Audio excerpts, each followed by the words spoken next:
Isn't it fair to admit that materialism, even though it excludes the Creator from its explanations for life and the universe, has achieved great benefits for mankind through science and its various discoveries? So, is our need to acknowledge the existence of the Creator simply to satisfy our spiritual needs, regulate our social relationships, and improve our afterlife?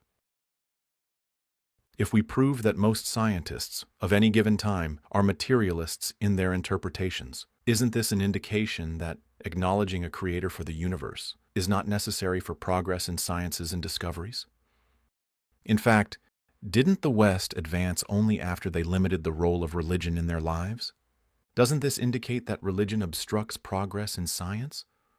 Or is there a fundamental flaw in all aforementioned concepts because of the big lie that we've unconsciously accepted? In this episode, we will answer these questions and many more, so stay tuned.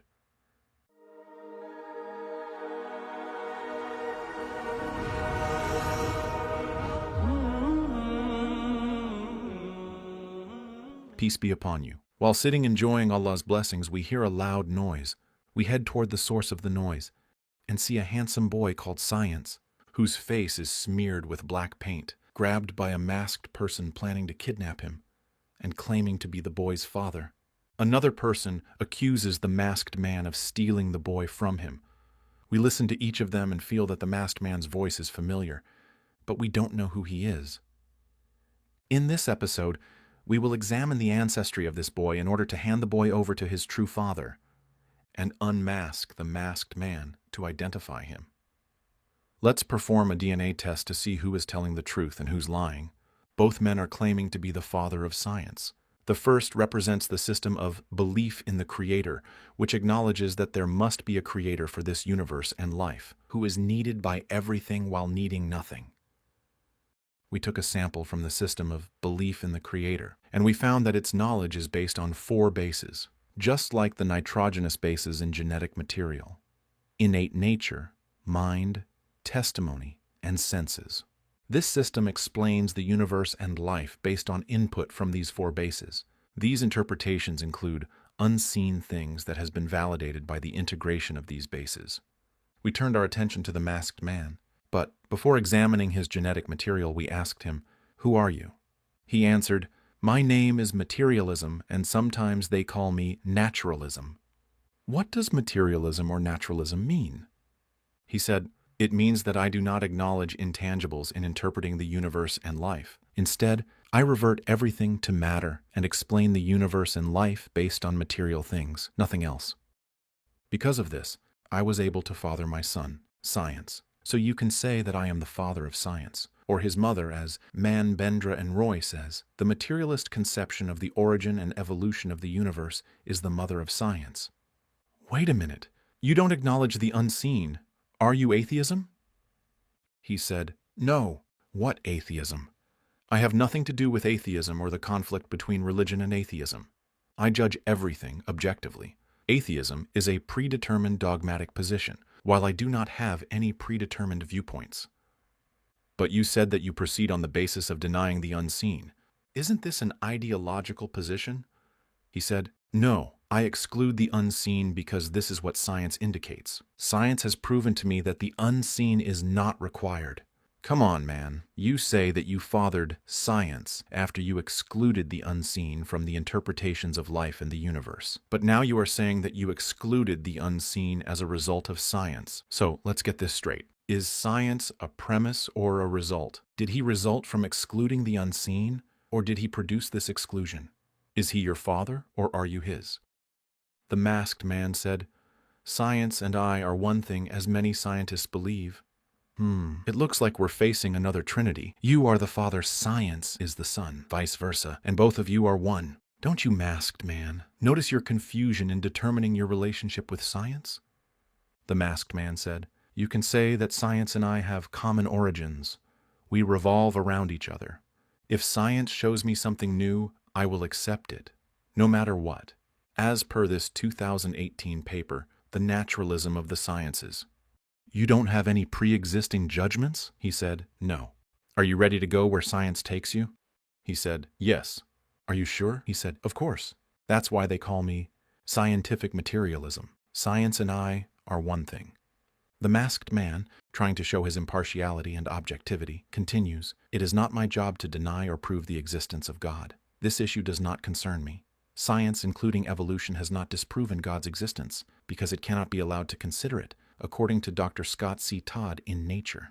The thing is that I do not acknowledge that there must be a creator for life and the universe who oversees the affairs of his creation. I will give you an independent interpretation of the universe and life, as Dr. Franklin Harold says.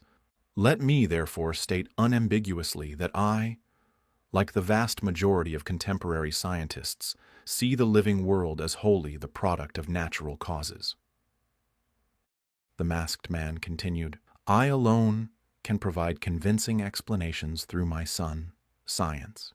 And then, if you want to resort to religion for your psychological needs and so-called spirituality, you are free to do so. Keep in mind that I am on my way to solve all problems including psychological issues by controlling neurobiochemistry. Can you, masked man, give us an independent interpretation that does not require the presence of a creator?" "Of course." The masked man did not realize that we were recording his statements and promises. Remember them well, dear viewers, as we go through them one by one. Just as we did with the system of belief in the Creator, when we took a sample and found it to have 4 bases, we took a sample from the masked man and examined his fertility. We were surprised at the result. First, excluding the unseen led to the exclusion of innate nature, denying it or contesting its credibility. This is because the existence of a credible innate nature means the existence of a creator who instilled it in people, as we discussed in episode 5. And this is an unseen matter that the masked man rejects. So, the sample from the masked man, materialism, did not include the first element in the system of belief in the creator, innate nature. Second, innate nature is the basis for mental axioms such as acknowledging that every emergent thing has a cause. From these axioms, we can build logical evidence in our discussions as we start with these axioms to reach logical conclusions. Without innate nature, there are no absolute mental axioms which destroys mental evidence. Likewise, as we've seen repeatedly when materialism tried to bridge the gap of the unseen, it denied it produced unseen myths that conflict with the simplest axioms and with necessary truths agreed upon by rational people. So, it tried to persuade people that the flaw was not in its myths, but in their minds, and in what they consider to be axioms. Just as Richard Dawkins and Lawrence Krauss did when they tried to explain the spontaneous creation of the universe from nothing. It does violate common sense. But as I said earlier this evening, you can't go by common sense. If we could do things by common sense, we wouldn't need physicists. So they trivialize common sense, a term with no agreed definition, which comes in the context of axioms, i.e., agreed upon things between rational people. So, Dawkins tells you that a universe originating spontaneously from nothing does violate common sense. But as I said earlier this evening, you can't go by common sense. If you could do things by common sense, we wouldn't need physicists. This is the same logic used by Professor Richard Lewontin when he justified the acceptance of scientific assumptions, contradictory to common sense, no matter how absurd they seem. We are forced by our a priori adherence to material causes to create an apparatus of investigation and a set of concepts that produce material explanations, no matter how counterintuitive. So, this is their logic. Materialism and science go hand in hand. Science is sacred. Science discredits mental axioms. Anything discredited by science is invalid. So mental axioms are invalid. Also, according to materialism that relies on evolution in its attempts to explain the origin of living things, the human mind evolved by a set of random changes, so there is no guarantee that it will be guided to the truth. This is what Darwin expressed doubts about. But then, with me, the horrid doubt always arises, whether the convictions of man's mind, which has been developed from the mind of the lower animals, are of any value or at all trustworthy. This is confirmed by Dawkins. Well, common sense, of course, comes from what was necessary for our brains to survive in the Pleistocene of Africa. So they had to survive. They had to know how to catch a buffalo and how to find a waterhole and how to climb a tree when being pursued by a lion or something. So our brains were never shaped by natural selection to understand either quantum mechanics, the theory of the very small, or relativity, the theory of the very fast. And it's actually an astonishing compliment to the human brain that at least some humans are capable of understanding. So he tells you, common sense, of course, comes from what was necessary for our brains to survive in the Pleistocene of Africa. So they had to survive. They had to know how to catch a buffalo and how to find a water hole and how to climb a tree when being pursued by a lion or something. So our brains were never shaped by natural selection to understand either quantum mechanics or relativity, and it is actually an astonishing compliment to the human brain that at least some humans are capable of understanding. So, simply he wants to tell you that if you view their claims of a universe emerging from nothing as contradictory to mind and basic axioms, it is because your mind has only evolved to the extent that allows you to survive like other animals, not to realize facts. So, you have to trust those with more evolved minds that allow them to understand the theories that you fail to understand. That's why you view his and Krauss's interpretations about the universe and life as a violation of mental axioms, as if they're saying, do not read the sacred book of the universe. You are not qualified to understand it. We are smarter than you, and we will read it on your behalf. Therefore, don't be surprised when we say that materialism cancels mind and logical evidence. There are three conflicts between the mind and materialism. Materialism has no basis to establish mental axioms. Mental axioms reject absurd materialistic interpretations to fill the gap of the unseen. The mind has no credibility if it developed by chance and randomness and was not designed to know the truth. We discussed important details on this in episode 5 of this series, how atheism contradicts mind and science, and we highly recommend reviewing the episode. So, the second source of knowledge, mind and mental evidence, is missing in materialism, while it exists in the system of belief in the Creator. Third, the fever of materialistic skepticism and denial has infected the third source of knowledge, testimony. Past observations and experiences are valuable if we acknowledge that the universe and life are in a state of order, controlled by fixed laws, if we acknowledge that there is consistency in behavior and constancy in laws, which allows us to generalize the results of an experiment or an observation to all other unexamined cases under the same conditions. Thus, human knowledge and experience is cumulative. Because of our masked friend's denial of the unseen, he was compelled to say that the universe emerged accidentally, as stated in Alan Lightman's book, The Accidental Universe, The World You Thought You Knew, which states, and our universe is just one lucky draw from the hat. In which case we are accidental. We are an accidental universe. So he tells us that our entire universe is accidental. How can randomness and chance create order, fixed rules, and systems? If you do an experiment and produce certain results, your results and experiences mean nothing to me. As what guarantees that, if I repeat your experiment, I will get the same results?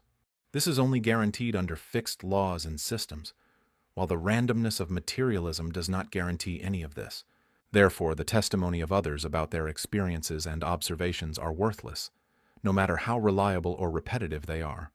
Consequently, there is no place for cumulative knowledge. When you hear a materialist say, "I'm not convinced until I see for myself," he is trying to stay true to his materialism. But wait, the expectation of fixed laws in the universe is in the innate nature of man, and even in animals. This can be clearly seen when they avoid places of danger, even if they experience it once only. So how does materialism require randomness? By innate nature? Didn't we tell you that materialism doesn't acknowledge innate nature because it is unseen? Materialism also damages the trustworthiness of testimony because moral values such as honesty and scientific integrity have of no value when the Creator is excluded from the explanations of life and the universe, because there is no lab experiment on a materialistic basis to prove that honesty is a good and desired trait. Thus, there is no non-material motive for materialistic researchers to be honest about their claimed research results. Such skewed motives poison the well of scientific research.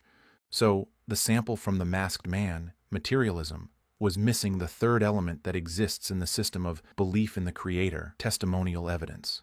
You might say, but you must have found observation, as this is consistent with the masked man's name, materialism. I'll say, observation is not limited to observing things directly, but also includes observing their effects.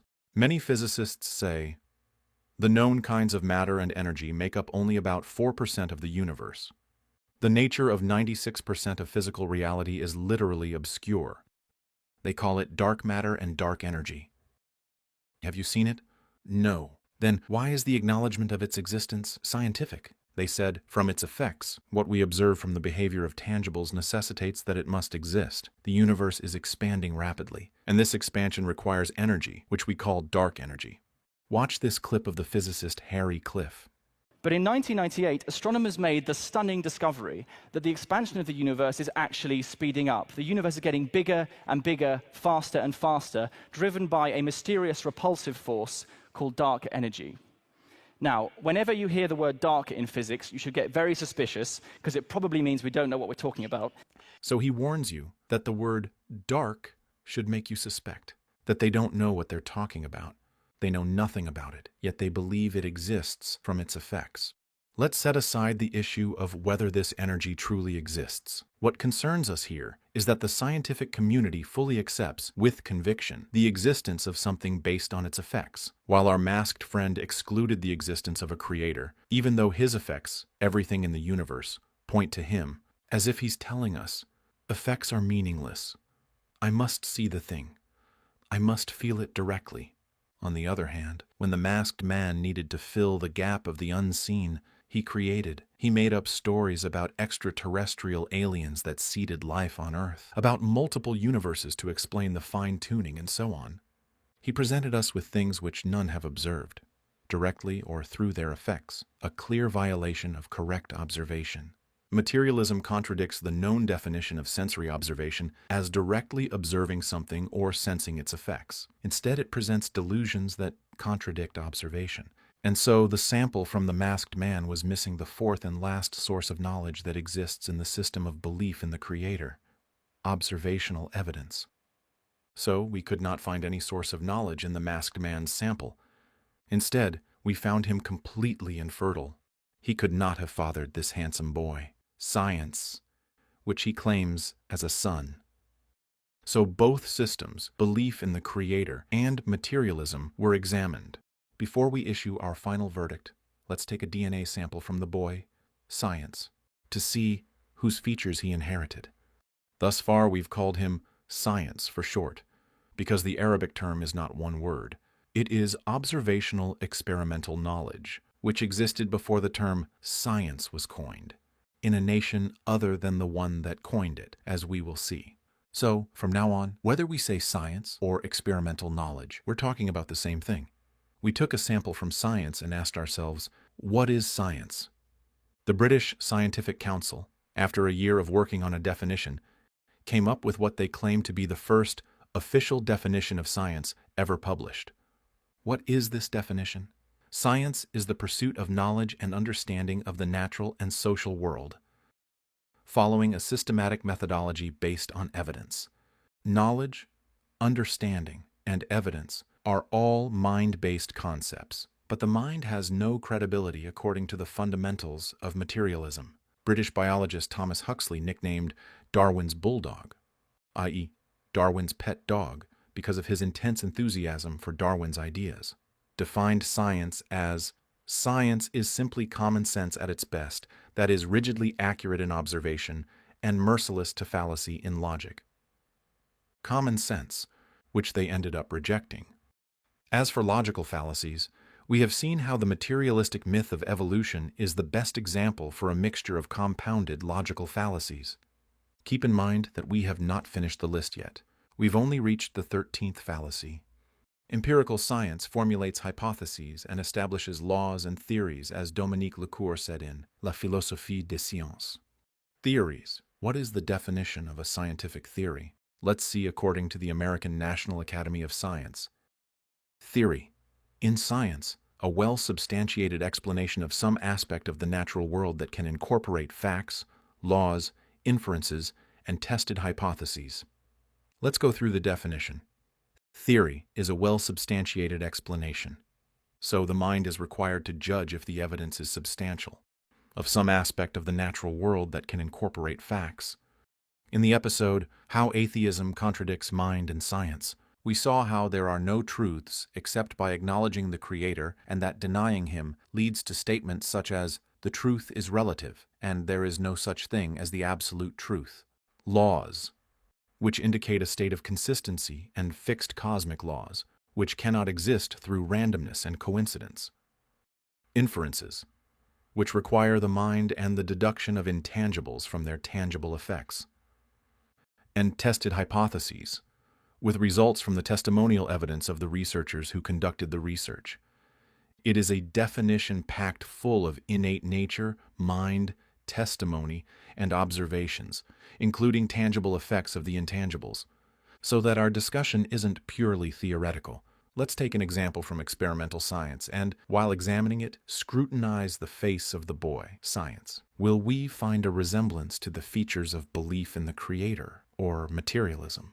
In 2007, I began a research expedition with my colleagues in Jordan in the field of wound healing. We started by studying the molecular structure of two substances. Wait a minute. Did we ourselves or did others directly observe the molecular structure of these two substances? No.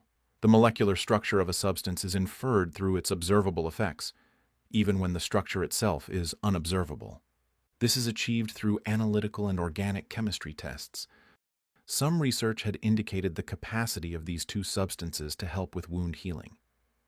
Because the published research on one of these substances was deficient, we verified this property ourselves using an animal sample and following a strict methodology. We published our results in a global scientific journal. We noticed, through the interaction of observation and mind, that there is a common moiety in the two compounds, and deduced with our minds that this substructure may be the reason for their common wound healing property. That is because we believe in the innate principle of causality, that the Creator creates a cause for every emergent thing. We deduced with our minds that other compounds with this common substructure may also have the wound healing property. Some may have other properties that disrupt or weaken the healing property, but the presence of this specific substructure made these compounds better candidates for our experiment.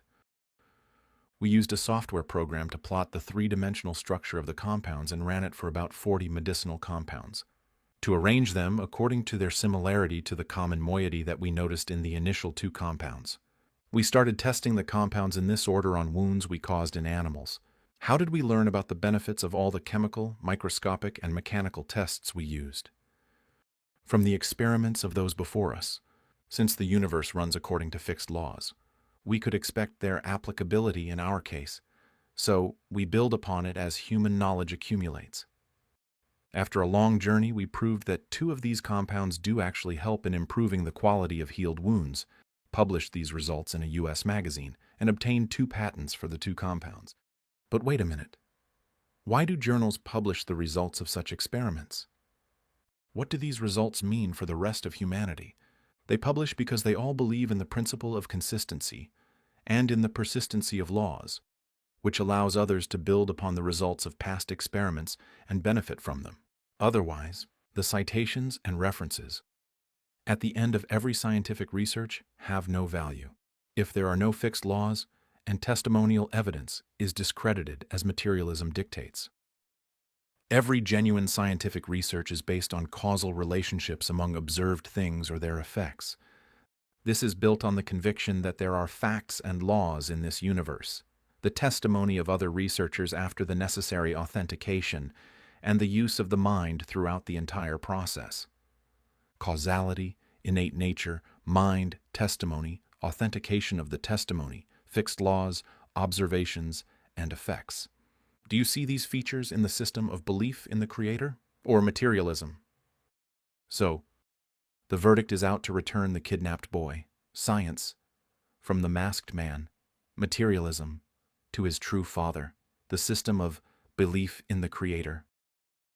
We did this after going through 4 steps, demonstrating the sources of knowledge in the system of belief in the Creator, exposing the confusion of materialism in defining its relationship with science, revealing the breakdown in the sources of knowledge in materialism. Finally, proving that science is based entirely on the sources of knowledge in the system of belief in the Creator. Wait a minute. How did the masked man manage to deceive so many and persuade them that, despite being infertile, he was the true father of science? You will know the answer. if you observe creatures very similar to him, viruses. The sickening virus does not provide any benefit, does not have any means for survival or reproduction outside a live host, and is not classified among living beings. What does it do to reproduce? It hijacks living cells and injects its genetic material into the living cell. This genetic material produces what resembles a copy that inserts itself into the genetic material of the cell.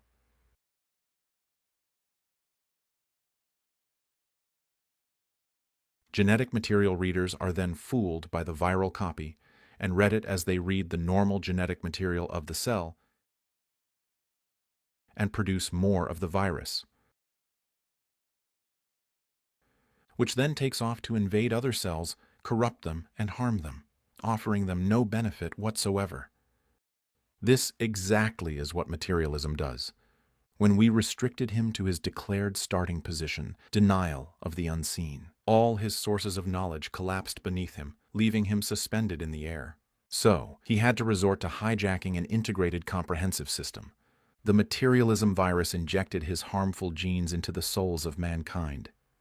These souls are like cells, and the system of belief in the Creator is the original genetic material, with readers to translate into proteins. Souls are innately provided with the system of belief in the Creator.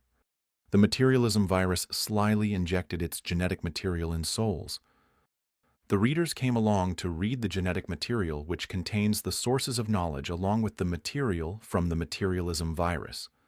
The output was a mix of beneficial proteins and new harmful versions of the virus. When naive people looked at a person infected with the materialism virus and saw him producing useful science, they attributed this science to the virus as the presentation of his science was mixed with the delirium of materialism, just like the virus genes intermixed with the original genes of the cell. However, upon investigation, you'll find that every good thing that comes from anyone infected with the materialism virus is due to the system of belief in the Creator originally instilled in him. While his evil and corruption is from the materialism virus, it is impossible to find any useful theory or discovery based on pure materialism. Rather, all useful aspects result from the violation of materialism in application. Thus, they are based on stealing from the system of belief in the Creator.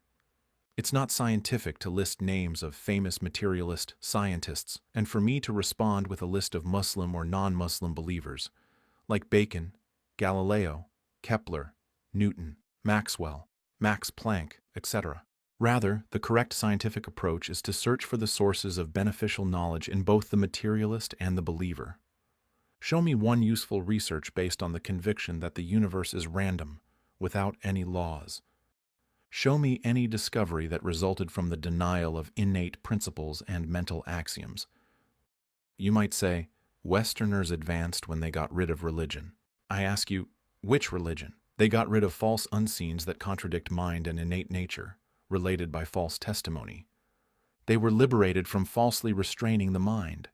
They freed themselves from the God of the gaps concept promoted by the Church. This liberation propelled them forward as they used the innate principles and mental axioms based on the system of belief in the Creator, even while denying them with their tongues.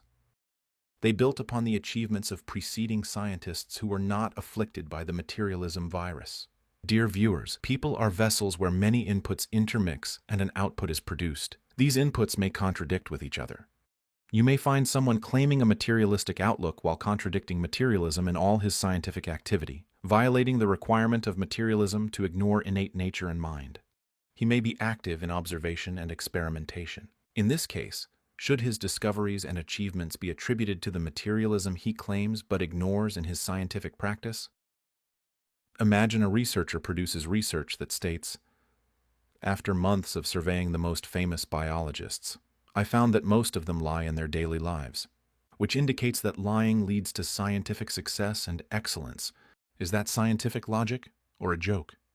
Only with the zealots of materialism do jokes become science to deceive people, shut down their perception, and limit their thinking to naive superficiality.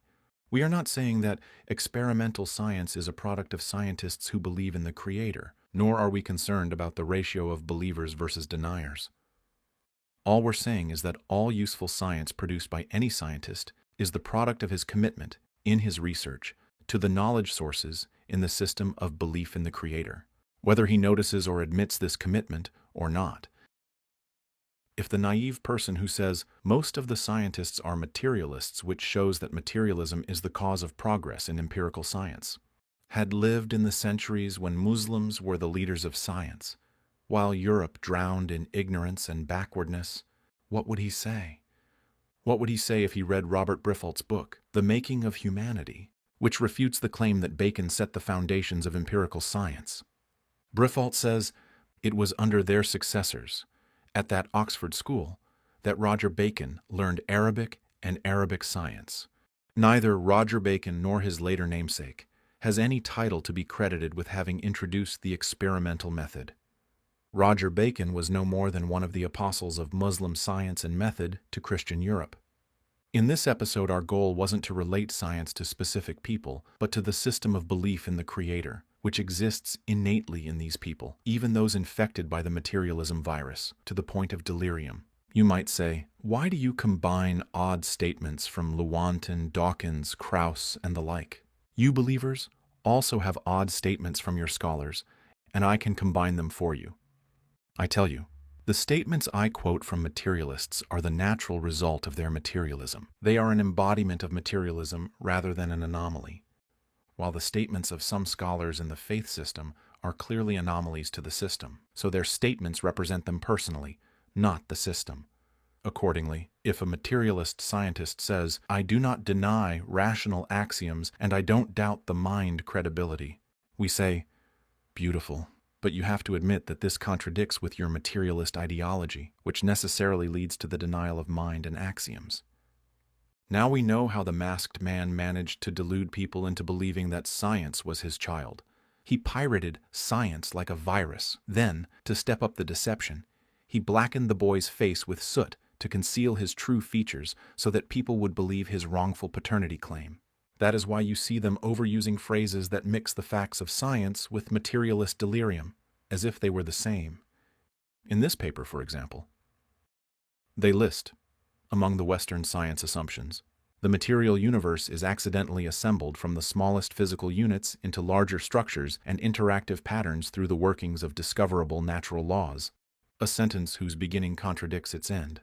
Accidental assembly is a materialist hallucination. While discoverable laws come from true science, the offspring of the system of belief in the Creator that believes in consistency and persistency. Therefore, dear viewers, the materialism system is nothing but a big lie. Thus far, what I have been calling system is neither a system nor an independent entity. Rather, its accurate description is the materialism virus. The materialism virus has offered nothing but harm to science, just like other harmful viruses. It has destroyed the integrity of many materialist researchers, leading them to falsify their results and resulting in loss of human life, time, and effort. It also distorted the interpretation of scientific results to serve its predetermined goal of denying the true unseens.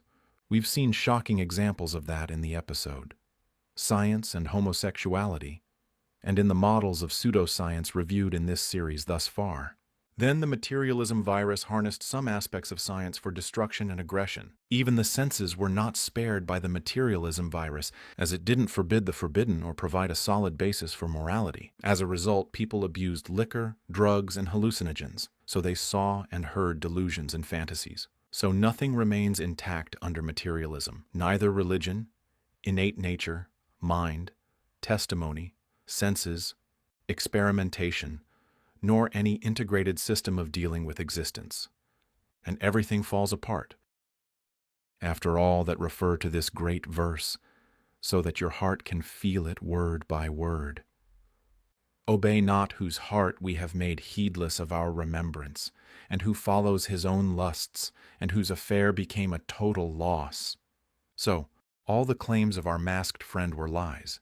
He neither produced science, nor did science lead to him. They are not the same, nor do they have common origins. He has nothing to do with science, nor does science have anything to do with him. Also, materialism can't interpret life and the universe, independent of other methods as he claimed from the onset. You, dear viewer, can do this experiment yourself. Ask any materialist about the nature of the relationship between materialism and science, and see for yourself the lies or confusion and how they fail to differentiate between the materialism virus that infected them and the system of belief in the Creator rooted in them. After we separated science from materialism and rescued the handsome boy from his masked abductor, we now need to unveil the masked man. You, masked man, claim to start from the denial of the unseen. So why do we find you resorting to stupid unseens to fill the gap of the true unseen? Why do you talk about unseen extraterrestrials sowing the seed of life, the existence of a mind and will for microbes, endless universes to explain the fine-tuning of our universe, and the universe creating itself? Wait, there's another joke. So because there's a beginning doesn't imply a God. It does if the first premise is true, that whatever begins to exist has a cause. It logically follows. Yeah, that but it therefore- doesn't. But the cause hasn't got to be God. Well, remember I gave an argument for thinking that this cause is timeless, Yes, I know. spaceless, immaterial, enormously powerful, and personal. I think it's a computer. Well, that wouldn't. Computers are designed by people. No, this is a self-designing computer. So, this materialist tells you that the universe was created by a self-designing computer. All these are unseen claims, stupid, unseen claims. So we must have the unseen because the story is incomplete without it. Saying that materialism does not accept the unseen is a false statement. You, masked man, lied to us even on this. In fact, you are ready to believe in the unseen. So why don't you submit to the unseen that all sources of knowledge lead to? Why don't you submit to the unseen that we reach through a cohesive, streamlined methodology instead of your stupid, baseless, chaotic unseens? From the start, you claim to be objective and unbiased with no prior judgments, that you go with science wherever it leads. So, why don't you submit to the existence of the Creator as indicated by science and its sources? Here, the masked man shudders to the extent that his mask dropped, revealing his true face. He says, quoting Lewontin, "For we cannot allow any divine foot in the door," and quoting Harold, "We should reject as a matter of principle the substitution of intelligent design for the dialogue of chance and necessity," and quoting Todd, "Even if all the data point to an intelligent designer, such a hypothesis is excluded from science because it is not naturalistic," and quoting Daniel Dennett, "I adopt the apparently dogmatic rule that dualism is to be avoided at all costs. Dualism means the existence of facts other than matter, literally at all costs." The real face has finally appeared. So you, masked man, are nothing but atheism. We kicked you out of the door. You came back through the window with a mask, using the kidnapped boy as a facade to beautify your ugliness. Your promises of neutrality and the struggle between religion and atheism were all lies to cover your truth. You believed the false unseen and disbelieved in the true unseen. So you were among those whom Allah described as, "And they who have believed in falsehood and disbelieved in Allah, it is those who are the losers." You renounced innate nature, discredited the mind, denied rational axioms and natural laws, and distorted the indications of tangible evidence, all in order to deny the Creator. From the start, we recognized you by your voice, but gave you time and tricked you into testifying against yourself. Indeed, you would know them by the distortion in their saying. Yes, materialism is nothing but recycled atheism. So, in this episode, dear viewers, we revealed some very important facts. We corrected the lineage of science and returned him to his true father, the system of belief in the Creator, which is based on innate nature, mind, testimony, and observation in building knowledge. And we discovered that attributing science to materialism is a big lie. Rather, materialism itself is a big lie. It's nothing but masked atheism that can't exist independently or offer any benefit. On the contrary, it's a virus that has hijacked the system of belief in the Creator. Now that we've discovered all this, many measures are needed to correct the situation. We'll leave these corrective measures for next episode, another important one. Stay tuned, peace be upon you.